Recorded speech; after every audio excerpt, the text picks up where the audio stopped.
In this week's episode of Seraph of the End, Yu falls prey to his innermost desires and transforms into a demon, and Mika comes face to face with Yu's family in a bloody kick-ass action scene. Just when I'm starting to lose faith in Seraph of the End, they pull me right back in with an episode that honestly has the best action that I've seen from the series thus far, especially for that sequence at the very end where Mika confronts the entire Moon Demon Company and proceeds to wipe the floor with them.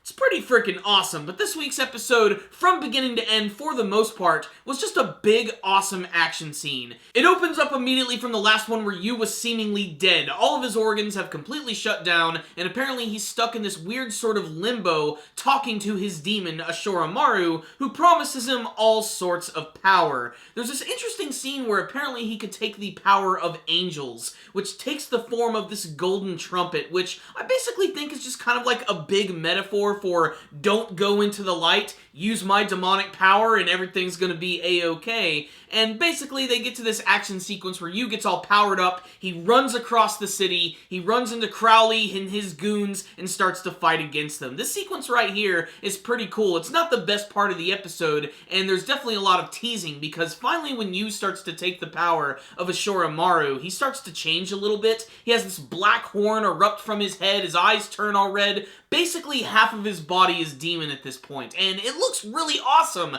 But right as this happens, Kimizuki finally comes in, and we finally get to see what's up with his coffin.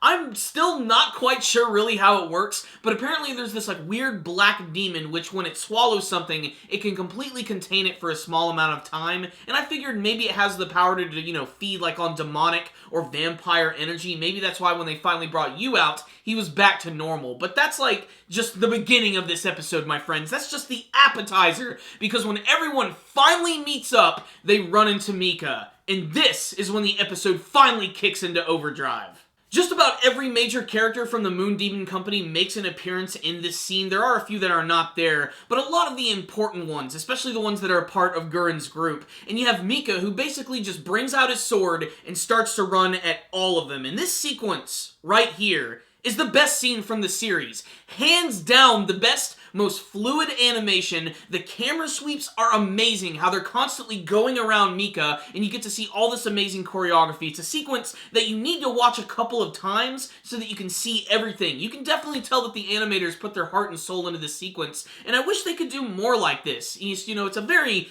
inconsistent anime series with its action. As badass and powerful as Mika is in this scene, he does get a lot of damage dealt to him. He gets cut up by blades, he gets stabbed, punched, kicked. When he runs into Guren's team's group, that's when things really start to get bad for him, because he gets these kunai blades stuck in his leg, and even gets drop-kicked into the ground in a scene that would make even Rock Lee blush. For me, the most effective part of the scene, outside of just the amazing fighting choreography, was when he finally reunites with Yu, and then Yu's friends and comrades actually try to protect him. I think it really hit me right here when Yoichi actually grabbed onto Mika and he let him know that, look, if you're a part of Yu's family, that means you're a part of our family as well. And you can see that it's finally starting to get into Mika's head just a little bit, but he still doesn't fully trust them. And then you have Shinoa and the rest of the team who actually get right in front of them and protect them, actually fighting against their own comrades, allowing Mika to escape with Yu, claiming that they're going to meet up later on. My first thought when I saw this is, oh crap,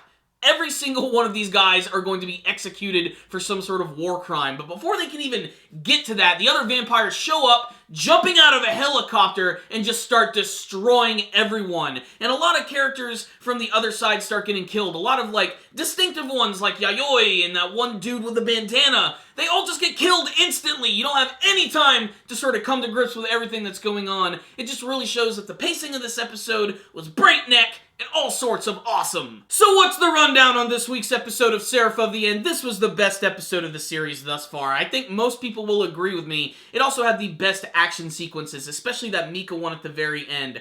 I literally watched that like 3 times in a row as soon as the episode was done, just so that I could absorb it a little bit more, and it's a really well done sequence. The best parts about it are the fighting choreography and the camera movements. It just really adds a lot of speed and impact to it that's never been seen in the series until this point. The big stuff at the beginning with Yu, that was pretty cool too, but unfortunately, he didn't really get to do anything when he finally had like the power of a demon. I'm like, oh yeah, finally! Crowley is about to be defeated because frankly, I cannot stand his smug attitude. I am just waiting for someone to show up and at least overpower him just a little bit. I'm just waiting for that moment. I want it to happen. And who knows? There's a lot of crazy things going on. The big vampires are heading in. I imagine that Cruel Tempest was probably on that helicopter because we saw her in one earlier in the episode. Maybe she's going to show up and actually start fighting against people. We really need to see her in action because, I mean, she needs to do more than just be a super cute Lolita vampire. We need to see why she's a ruler. We need to see her kick ass.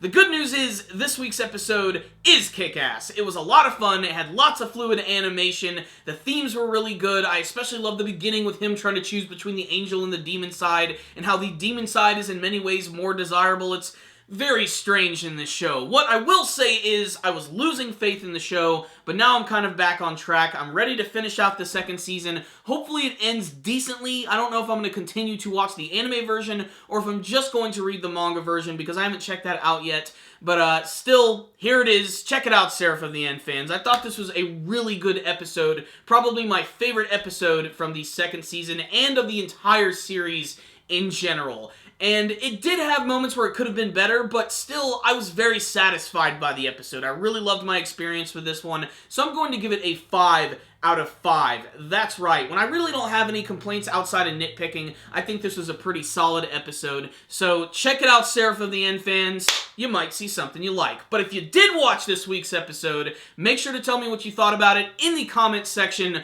below. What's the deal with that golden trumpet? Does it have something to do with that weird, freaky demon powers we saw from the first season? Like he doesn't want to go into crazy monster mode? And what did you think of that big Mika action sequence? Do you really think that he's going to end up teaming up with you and his friends? And what do you want to see from the rest of the Seraph of the End anime series? Please tell me in the comments section below. Thank you guys for watching this video. I really appreciate it. Make sure to like the video if you would like. It really helps us out a lot. You can subscribe to the channel so you can see all of our latest anime and manga reviews. Thank you guys again for watching, and as always, stay dandy, baby!